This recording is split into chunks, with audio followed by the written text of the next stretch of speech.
पॅकिंगचं काम बघा जोरदार चालू आहे. स्वामींच्या प्रकृती निमित्त पॅकिंगचं काम जोरदार चालू आहे. स्वामींच्या मूर्त्यांचं पण काम भरपूर जोरदार चालू आहे बघा. किती घाई आहे बघा.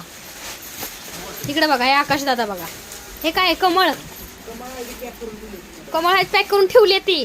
सगळ्या ताईंनो कमळ घ्यायला यावं लागतंय. मी पॅक करून ठेवली ती.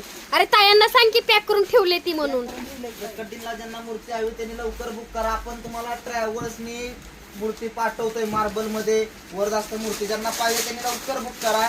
2-3 दिवसामध्ये आपण तुम्हाला ट्रॅव्हल्सने तुम्हाला मूर्ती पाठवतो. तुम्ही फक्त कलेक्ट करा. आणि प्रकृतीला यावंच लागतंय. सांग की आकाश प्रकृतीला यावंच लागतंय. काय आहे प्रकृतीला जेवायला काय आहे का नाही. काय काय आहे महाप्रसाद मेनू काय हसला पाहिजे की नाही. हे बघा साड्या महालक्ष्मी आणि पैठणी साड्यांचं डिस्पॅचिंग बघा. जवळपास बघा दिवसाला 100 ते 200 साड्यांचं डिस्पॅचिंग चालू आहे बघा. पॅकिंग लोड बघा आमचा पॅकिंगचा प्रकट दिनचा. तुम्ही सुद्धा तुमच्या आवडीची स्वामींची मूर्ती पूजा साहित्य लवकर बुकिंग करा. आणि 20 मार्चला सर्वांनी महाप्रसादाला नामस्मरण सोहळ्याला उपस्थिती राहा.